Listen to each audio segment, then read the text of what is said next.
Hi, this is Vik JC, and you're watching Shopkeeper TV. Hello, Vik JC. Hi. All right, so I'm going to ask you a few questions about inventory management. I was curious how you do it and how you teach to do it. So if you don't know any, if there's a question you don't know the answer, no problem. Just let me know that you don't. Okay. All right. So how many units would you recommend the first order to be for a new product? It does depend on the product, but for my students, I usually recommend anything between 150 to 300 units. It does depend if they have 5 different colors, then maybe just 100 units per color or 50 units per color. If it's one specific product, 250 to 500 units is more than enough. On some categories, it's pretty hard to negotiate that low minimum order quantity. Is there any way to get it? Yeah, I think the perception is that it's really difficult to get that order. But if you actually start talking to your suppliers, what they're really saying is, we're just going to charge you a higher price this time because you're ordering a lower quantity, which is actually fair, and which you can negotiate anyway. But when they come back to you and they say, oh no, you can only order 1,000 as a minimum order quantity, just ask, how much is it for 500? How much is it for 250? And if they'd give you a ridiculous price, then they're not serious. And then you can just say that there's somebody else giving me this price and use that as a negotiation tactic with other suppliers. But you can always get it. You can always get 250 units. You can always get 500 units. And it doesn't matter if you just break even on the first time round, because the first time round, you're just trying to get ranked. You're just trying to increase your sales. You're just trying to get going. You're trying to get your advertising running so you can start to learn a little bit more. And without having to do if you don't do any of that and you've ordered 1,000, and let's say you're not selling any of your product, you're in a really bad situation because you've got so much stock and you don't know what you're going to do with it. Whereas if you run out of stock, let's say you order 250 and you run out of stock, that's okay. At least you've learned a lesson. You now know when to order your stock, and you now also have data on how good your product is, how many orders are coming through a month, how many orders come through marketing or PPC. And all of that information will help you move forward and better manage your inventory. So I would always, if I was brand new to selling on Amazon or starting an e-com business, I'd always start with a low quantity rather than a high quantity. And invest the rest of that money into learning how to promote the product and make the product better, present it better, and market it much better. So that's what I would recommend. So now once we have these 150 units, let's say it's not selling that well, and I'm still stuck in the end with 100 or whatever. So I don't want to ask you what to do with 100, because you could just dispose it or donate it or run aggressive PPC on it. But so how do you know now when it's the end, right? You started with 150, and how do you know that that's it? It didn't sell, it didn't work. Like, what's the signals? Did I not sell at all this month, or did I just sell 1 unit? Like, how do I know how to even measure the success or not? Well, there's a few things that I think you need to check. So you definitely need data. The first thing that I would generally check is, what season are we in, and is this product for this season? So let's say we're in November, December, and let's say we launched this 150 units product in December, and it's an outdoor gardening product that you need in the summertime when it's hot, and you only use it then. That's the first thing I want to understand. Is that the case? Is that what is happening right now? If it's not, then okay, we need to move on to the next thing. But if it's a seasonal thing, and okay, this product is probably going to pick up in February or March, then I would probably hold out and wait to see what happens in February, March, April, etc. And I'd use something like Google Trends, or I'd use any other tool that would help me to understand what's going on in the market, what are other sellers doing, and this is a big one, which is Google Trends. You've used that search on Google to understand people's behavior. And once you understand people's behavior, that will help you to understand whether it's a seasonal product or not. Now, the next thing I would do is to start using more specific tools related to wherever you're selling. So, for example, if you are selling on Amazon, there are a ton of tools out there that will allow you to check other people's listings. And those other people's listings, not necessarily the top seller, because the top seller is always going to be doing well, but there you will always be able to see the trends, whether they're going up and down in sales throughout the year. So I would also do that. And then you also need to check whether you're highly priced or not. You need to check whether your images are comparing up to other people's on, let's say, for example, Amazon, or on the internet, or on Google Shopping, or wherever it is. Whoever usually comes up at the top, it's usually their image that's doing a lot of the work. And you can take it as a safe bet that that image is a very good image, and you probably need to make something similar just to begin with, to start off with, just so you can kick off and start off your business. Learn from the best out there, and that will help in starting to shift that stock. And if none of that stuff actually works, then you need to know when to say, okay, I've gone wrong here. What actually went wrong? How do I get rid of the stock? Like you said, you could just destroy the stock, or give it away or something. And what can I do next? What product can I let next without making the mistakes that I've already made? There was this first product that I ever launched. I ordered from AliExpress. And then I was Googling things like, okay, 7 days and 0 sales, is that normal? And then 8 days and 0 sales, is that normal?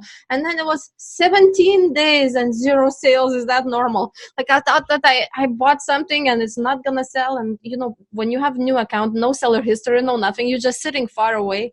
And plus it was a low volume product, to wait for the first sale is pretty long. So 17 days was without sales, and I kept Googling every day, just trying to find information about it. Yeah. And after that, I got my first sale, and then this product became like sort of 5 units a day type of product. So not high volume, but that's how long it took to ramp up eventually. Yeah. What about your experience? Like, how long it takes to get the first sale? Well, I've been lucky. I wouldn't call it luck, because luck's always in your favor if you've done your research. But I usually start on the first, second day. It starts to pick up. I'll have 1, 2 sales. It will come in. And that usually always comes from, in fact, it always comes from some sort of marketing PPC campaign. And that's what I'm generally good at. I'm good at looking at data and understanding the data and what it actually means and how we can go about using it. But yeah, it doesn't take long. But I have had a couple of students where it's taken a little bit more time than normal. But again, when we looked back at the PPC, the marketing campaign, it was the marketing campaign that wasn't set up correctly. And it took literally 5 minutes to get that sorted, and the next day you have sales coming in. Okay.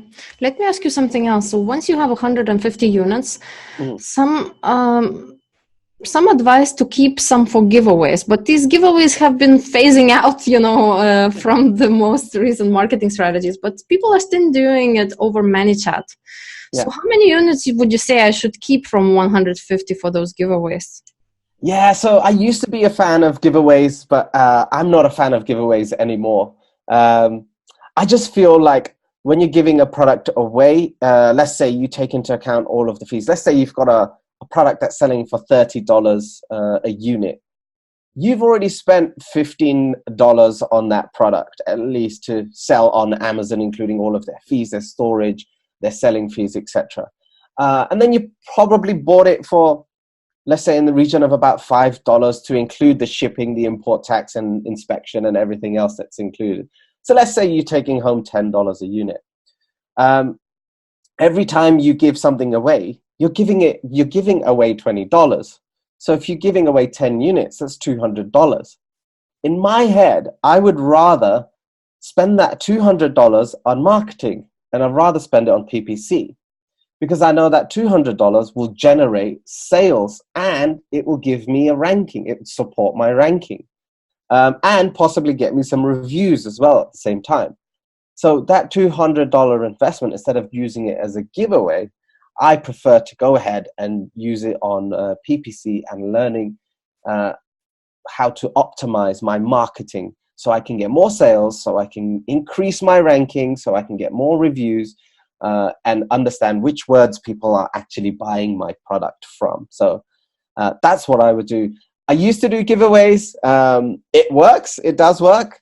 But you always run the risk of Amazon catching you if you're doing it in a really, on the line way and against their terms of service. And I don't want to be sitting there playing with that all the time. And I'm not going to teach that to people, how you play with terms of service and not go over the line and break the rules, because it's really easy to go and do that. Then your whole account is gone. So you're making a massive risk. There are more legitimate ways of doing giveaways, but I don't think they're as effective, and I don't think they're very cost efficient. So yeah, I'm not very fond of giveaways. Okay, point taken, and I agree with you. I just even lazy to set up all the funnels with the ManyChat and all. PPC, that's much easier. It's a lot of work. It's a lot of work. I mean, and with PPC, it takes 5-10 minutes. If you're brand new to it, it might take you half an hour. But ManyChat, if you're going to try and sit and set something up on ManyChat, it's going to take you some time. It's a whole new thing you have to learn. And I think a lot of people underestimate how much it takes. I've already done it as well. I've learned how to use ManyChat, how to use the automated messenger service. I've built out a massive funnel, and do you know what? I never ended up using it. That 1% on the end, but doesn't get pushed to line. Yeah, those little bits that you do that you never use. Right. It's often that we do a lot of projects as entrepreneurs, 99%, and then 1% is not done, and it ends up not being out there. Actually, mine was actually up and running. It was up and running. It works. It can run right now. I just need to flick a switch. But I just feel like there's a lot of management in there. Facebook changes a lot of things a lot of the time, and the rules keep on changing. So I just went back to simplicity. And for me, anyway, specifically, simplicity seems to always work. Yeah, back to the basics. I like that. Let me ask you more questions about inventory. Do you do any forecasting at all? Do you use tools or spreadsheet? Like what formula you use? Could you tell me how you forecast? Yeah, so I use a setting on Amazon that alerts me. So anytime I'm 12 weeks from running out of stock, Amazon will drop me an email saying, here's your alert for your inventory. So I always want to know when I've got 3 months worth of stock left. The tools that I use are a piece of paper, an Excel spreadsheet, and a calculator. That's the only thing that I use. But I can run these calculations pretty quickly on a piece of paper. But I have to go into several different areas to go and find all of that information. So what I need to really understand is how much stock do I have left? How many units am I averaging per day over the last 3 months, over the last 1 month, and also over the last week, if there was any significant increase or decrease in how much I'm actually selling. Because you have your peaks and you have your not peaks. So I want to understand that. Then I take a range of the top number between my peak period and my low period, and then I put a number in between there. And that's also dependent on what season we're in. So if, let's say, for example, I'm selling a gardening product and we're heading into December, I will make sure I look at the low season period and what I sold at that time. And then I'll also check other people's sales online to see how they're doing and what they generally sell. But I'll base it more so, 90% of the weight of this decision is based on what information I have on my products, because what I sell is obviously very different to what other people are selling online. So I'll take that number and I'll use that 12 weeks in advance to set up how much I actually want to order. So let's take a simple example. If I've got 300 units left on January 1st, and I'm selling 100 units a month, and we're also coming into a peak season where I know in the summertime, let's say January, February, March, so from March onwards, my sales double, then I know that I need at least 3 months worth of stock. Usually I do 3 to 6 months just to give me some breathing space. So at least 3 months worth of stock, which is already 300 units because I sell 100 units a month. So 300 units, and then I know I sell double throughout the summer period. So I'll just order 600 units. So that will last anything from 3 to 6 months. And that's how I go about doing it. But I do need a piece of paper. I do need an Excel spreadsheet. I do need a calculator to do it. Okay. So basically it's the last 7 days, last 30 days, and last 90 days. And then do you combine those three numbers when you do the forecast, or you have them in separate columns and you just look at all three? Yeah, I'll have them in separate columns. I'll have a look at all three. If 90 days and 30 days looks very similar, then you know what? That's made my life much easier. If 7 days also looks very similar, it's made my life much easier. But if they're very, very different, then I need to dive into a little bit more detail to understand, okay, what's happened in the last 7 days in comparison to the last 90 days, for instance. What's changed? Have I got more reviews? Have I increased in ranking? Has the season changed? Did I change an image because I was doing some A/B test on images or something? Or did I do something with PPC? Did I increase the spend there? What's happened? I would say a lot of people think, oh, I might be ordering too much stock. I think in that scenario, you just increase how much you spend on marketing. So the more you shift, the more products you sell, the more money, well, essentially, the more money you make. But that means you're able to spend more money on PPC. But people think of that afterwards instead of beforehand. That's right. Yeah, it's important to always keep in mind about marketing costs. And there's going to be other costs, right? There's going to be PPC marketing costs, but also a little bit of refund rate going to come in, a little bit of, some extra fees and things like that. So yeah, you have to keep the cost in mind too. I agree. Yeah. Absolutely. All right. My next question is, there's this strategy before going out of stock. Some people say you should increase your price so that it slows down so you don't run out of stock. But some other people told me that don't do that because you're going to dip your rankings. And then when you come back in stock, your rankings is going to be on page 8, and you will have a hard time to come back. So what's your strategy? Do you change the price before? Yeah, it's a really good question. I've tested all of this to see which one was right, because the only way to know is to test. And it might be different for different products, but I haven't seen that it's different for different products. But I'm not selling all products on Amazon, so I'm not, here to say that every single product is the same. I would definitely say it's different for every single product. But for me, I tried increasing my price, but that happened during a peak season. So the sales didn't essentially change because it was peak season and I was ranked number 2 on the highest search for my specific product at the time. So I try not to take that into consideration. So I've done tests outside of peak seasons and left it as, your normal daily sales, let's say 10 or 20 a day or whatever it is. So the way I specifically go about it is to leave my price alone. I don't touch the price. I just let it go to sell out. And I teach myself a lesson. Manage your inventory better. That's right. Which is hard to do. Yeah. Yeah.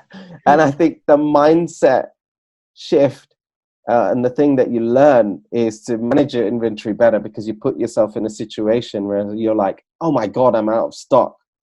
But I do feel like every time I've increased my price, my ranking starts to fall. And I don't like that. But then again, at the same time, if you keep your price the same, which I have done, and run out of stock, I would advise to close your listing, which I'm sure quite a lot of people would say, close the listing until you're back in stock and then fire it back up again. I have checked my rankings while I've closed the listing, and it does drop, but I think it comes back much faster than having increased your price previously. I wonder what that means in terms of, like, from Amazon's point of view when you're closing the listing. What was that designed for, I wonder? Was it for you are not going to sell this product anymore and like you don't want to have it on your account anymore? Like, what was it designed for? I don't know. In all honesty, I don't know. You know, who's to know what Amazon's actually thinking these days? There's a reason I'm asking this question, because what happened to me is, not to me actually, my husband was a seller and he's since not a seller anymore. But so he has closed his listings, and then later he had a lot of overstock, and I thought, maybe I'll sell this product on my account now. Okay, so I tried to sort of go start the same listing, right? If they're the same ASIN, I thought the listing will be there. So the same ASIN had the same reviews, but it was completely different product. Somebody selling totally hijacked the closed listing. So they changed the title, changed the images, changed the bullets, but the reviews were still there and the ranking was there, you know? So we basically just put whatever they want to sell on that. So now from that point, I am scared to close listings because I'm thinking somebody gonna come in and hijack my listing, you know, with their stuff, and they're just gonna get some bad reviews and ruin my ranking. So I guess if you close it, don't close it for too long, so that this wouldn't happen, you know. So when was it hijacked after the listing was closed? Yes, but it's been a while after it's closed, so maybe 4 months later it got hijacked after it's been closed. It's not really hijacked. It's more like another seller started to sell the same ASIN, you know, and well, it is hijacked because they because I closed the listing. Now they have access to like change editing rights because, you know, it wasn't a brand. He didn't have a registered brand on that. And then they just changed everything they wanted, and I'm totally scared. I'm pretty sure these days, if you close a listing, that nobody can hijack it. Maybe if you're brand registered, it's a different story, and he wasn't. So yeah, I'm not totally sure on that. No, I'm pretty sure that when you close the listing, because nobody can see it, they can't hijack it. But they could sell the same ASIN, right? It's like, you know, they'll have to know they'll have to know the ASIN beforehand, right? Before you close it. Well, yeah, nobody can see it, but for sure there are these, you know, Chinese algorithms that are that detect that there was a listing and now it's gone. Let's double check if it's closed. And there is for sure some leakage in the algorithm somewhere. I mean, in terms of data on the page, that you could still see the traces with some ID, then you can track that ID and then connect it to things, and it's closed. Okay. Okay, so don't be out of stock for more than 3 months. Yeah, in my opinion, like that, because that can end badly for you, I guess. Yeah. So by that time, if you are going to run out of stock, you should have already spoken to your supplier and made an order, and it should be on the way. Worst case scenario is probably 1 to 2 months, I would say. Yeah, that's what I was going to ask next. So what's your timeline usually? Like, what's your manufacturer's timeline? When you make an order, like how long later you actually get it shipped in? Yeah, so my supplier takes 3 to 4 weeks to manufacture the product, and that includes me getting an inspection company in there to check all of the products. So 3 to 4 weeks, but I usually give a little bit of extra buffer time as well. Just to make sure if there's anything that's wrong with the inspection, we can correct it, and that I'm not rushing the supplier, and that the supplier doesn't feel like they need to deliver to me. I'm more relaxed, and then they can make the changes, and then it can go out. Luckily, I've not really had any major issues. There's been some, but I haven't had any major issues. But 4 weeks is how long it takes for my supplier to actually get it made, have it inspected, etc. Then it takes another approximately, I would say, let's call it 4 to 6 weeks to get it onto a ship and then into Amazon Seller Central. I've used a specific shipping company and freight forwarder consistently now because they've always delivered well in advance. We're talking about 2 weeks in advance of what their estimated delivery time is. So it closes me in at 8 weeks, which is about 2 months. So it takes about 2 months. But I usually start the whole process 12 weeks in advance, so 3 months in advance. And that's so I could start to negotiate if I need to negotiate, just confirm the contract again and check it all through and make sure everything that I need is on that contract, and gives me some time and space to actually look at it, read it, run some calculations, recheck everything on my side, that I'm ordering the right amount of stock, that I'm getting it at the right price. If there's been any price fluctuations in my selling price, do I need to start to negotiate with my supplier? I negotiate with my supplier every time anyway. Doesn't always work, but it does work sometimes. So, and when you've bought for a very long time, there's obviously opportunity to start negotiating. So it gives me all of that time to do all of that thinking, set everything up, and then put everything in motion, put my down payment for the product, and then the manufacturer can start to make the product, and then it gets inspected and then shipped out. So that whole 12-week period gives me enough time to get everything started and into stock in Amazon's warehouse. Okay, that's a nice, easy guideline. Like 1 month to produce, 1 month to ship and buffers, and another month for things out of your control. All right. Yeah. Okay, so let me ask you a question about Q4. So you did mention a little bit about seasonality. So in my experience, for my products, they sell 4 times better in Q4 than normally. So there's this times 4 and I'm good. What's your formula for Q4?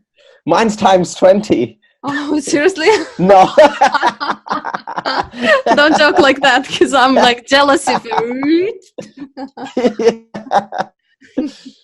So my Christmas seasonal products, my December, November seasonal products, even though I've already been through this twice, even though I've already been through this twice, we're going into the third one this year, and the way I go about checking how much I actually need to order. Now, if you don't have any data, if there's no data to go by, then you need to get data. You can't just guess. And you do not want to miss out on these 4x, 5x, 10x times sales. So check what other people are doing. Check what the bestseller's doing.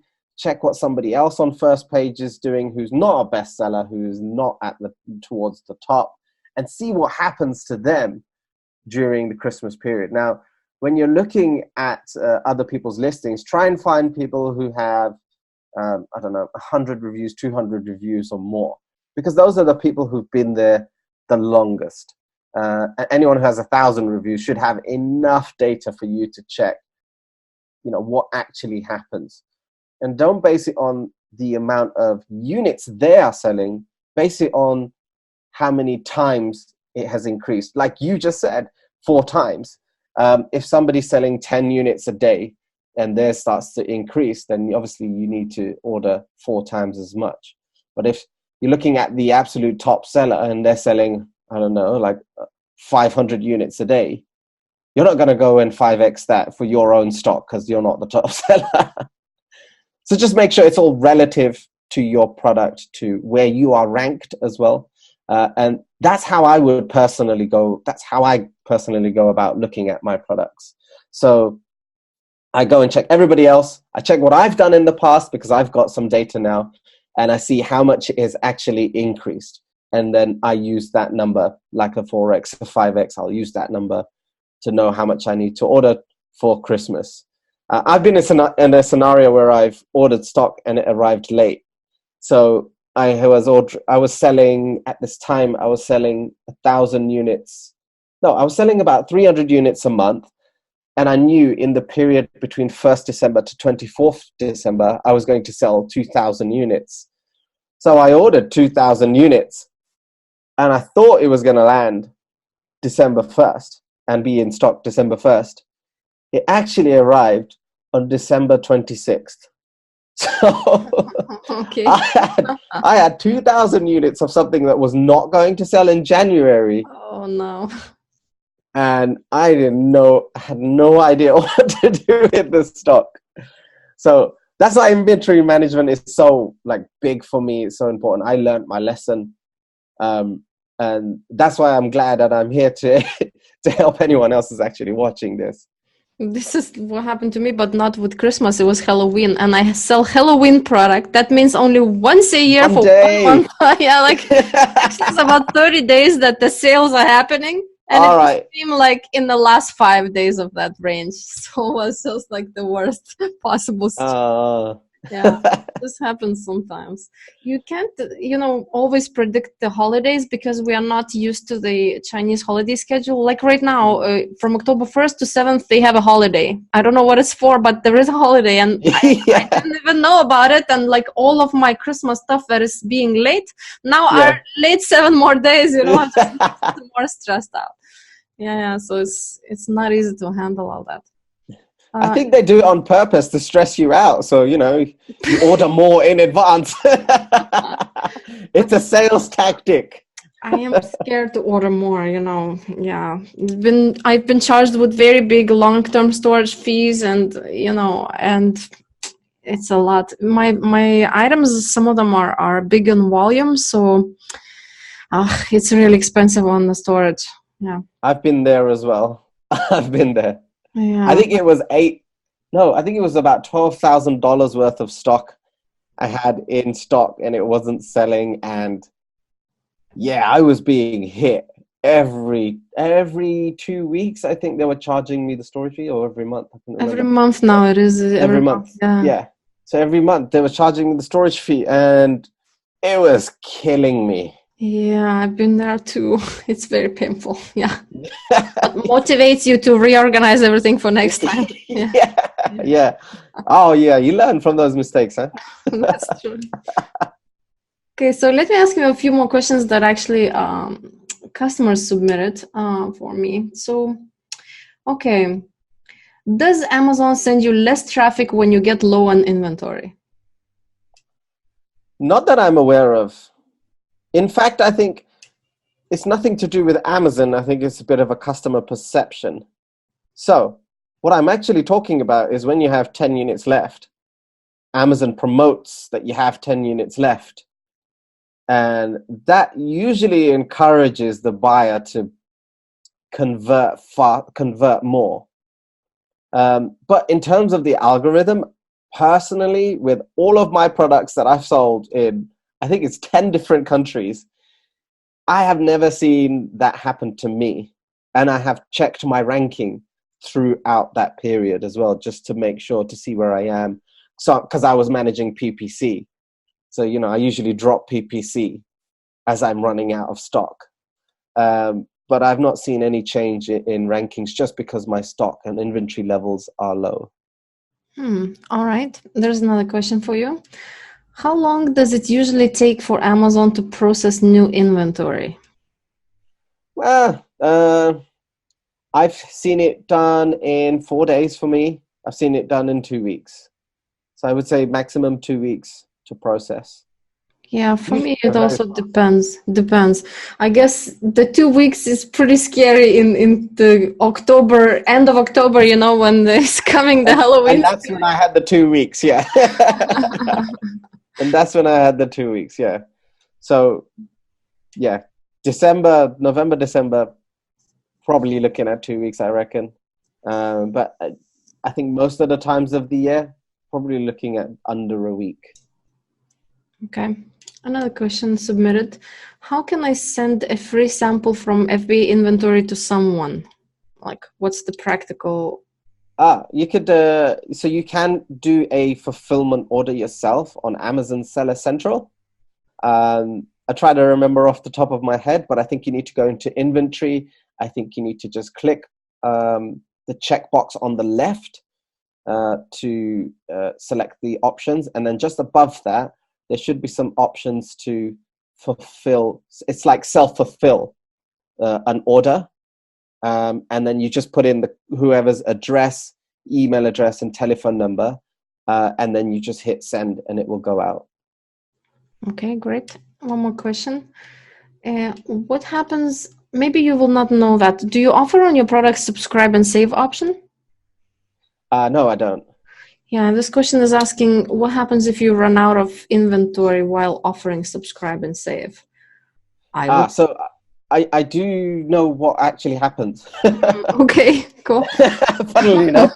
But don't quote me. Don't quote me on this, but I think this is what generally happens. When you are running out of stock and you have stock coming in, what happens is if Amazon knows your stock is coming in on a certain date, they will put if your listing is active, your listing will go back up to where it was, and you can pre-order the product. And Amazon have actually this thing on the right hand side in the buy box where it says this is going to be in stock on this date, order now.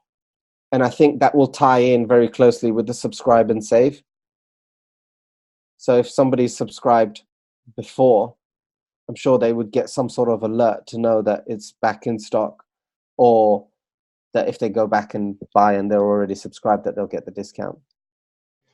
This made me remember something. Sometimes I was shopping on Amazon and they would say this item is on back order. Like you can place an order, but it's on back order. And I was just thinking, how would I set that up instead of showing out of stock, and not showing just show it on back order because 3 more months and I'll have it, I wonder how companies, I think this is done through Vendor Central maybe. Do you know anything about that option? I don't know. I've never really set it up myself. I've not seen it on my own account as well. And I've not really looked into it, but that's a good thing to look into. I think I'm going to have a look myself. I'm curious how that works. But once you go through all the challenges we've faced, you are always in stock. Well, actually, I'm still sometimes running out of stock. Sometimes it's unexpectedly happening. I don't know, because I am experimenting with external traffic these days, and sometimes it gives some signal that I didn't predict that it will sell out. So I do still sometimes run out of stock. So still learning there. Yeah. All right. So one last question. Do you use any third-party warehouses, or what's the total warehousing options that you use? If you ship by sea, do you use any warehouse in China? Do you use any prep services in US, or any warehouses? So I like to keep my stuff really, really simple. And the only warehouse that I use is Amazon's warehouse. So it goes from the factory, the supplier, straight to Amazon's warehouse. And it goes nowhere in between other than on a ship. But I don't use anything else. I have thought about various different options. I have found tons of different options. You can obviously get your packaging done in US or UK or whatever country you're selling in. You can get it done there. You can get it stored there. You can even get pick, pack, and delivery from warehouses these days that do the exact same service as Amazon. And you can also set yourself up as a seller fulfilled prime. So this is different to Amazon fulfilled prime. This is a seller fulfilled prime, so it still gets delivered on time. And I do know that there are warehouses out there that offer that service as well at a cheaper rate. But me personally, I just prefer to play Amazon's game because it is their world. They are currently an $880-something billion company. They'll go back up to the $100 trillion valuation soon again. The $1 trillion valuation soon. Some crazy numbers. Some crazy numbers that nobody can really comprehend these days. So I'd rather play their game because when they make changes in Amazon US first and foremost before they do it in any other country. And then it's catch up for every other supply chain, etc. They're also starting to buy up a lot of logistics companies as well. I'm seeing in the UK on the road, I'm seeing a lot of Amazon trucks, Prime trucks everywhere, big, small vans, large trucks. Then they just literally have just come out of nowhere. So they are really nailing down on making sure that delivery is, the delivery is getting to the customer at the time they say it's going to get there. And I have a feeling they're probably going to introduce something better soon. I don't know whether it's that drone stuff where it comes delivered by a drone or some robot. I have no idea. Or just falls from the sky from an aeroplane, I don't know, targeted delivery or something.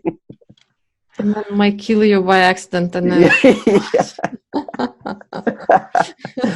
But so I'd rather play Amazon's game when it comes to that type of stuff. Yeah. But if for example, the only scenario I would actually use it is if I'm getting a super, super great deal with a supplier and I order 10,000 units and actually I only need, let's say, 3,000 units for the next 3 months. I can get the extra 7,000 units and stock it in a warehouse if the numbers add up and it all works out. All right. You seem very knowledgeable in everything that I ask. You always have a good answer. So, can you tell me how can people connect with you if they want to? Yeah, so I'm on YouTube. So if you just type in Vik JC, that's VIK space JC. You can even Google me. I'll be on Facebook as well. We've got a nice Facebook group. If you want to check out my website, it's fbastars.com. So you can go check it out there. But I think if you're brand new to Amazon or brand new to selling, you've just started out, you're just trying to figure out, or trying to find your feet or whether Amazon is for you. I do have a free ebook as well that you can go ahead and get, and that is at fbastars.com/free ebook, I think. Yeah, just find me on YouTube. Just find me on YouTube, Vik JC, and all of the links everything you could possibly need is in there. All right. Well, thank you very much for coming to my show, and talk to you soon. No worries. Thanks.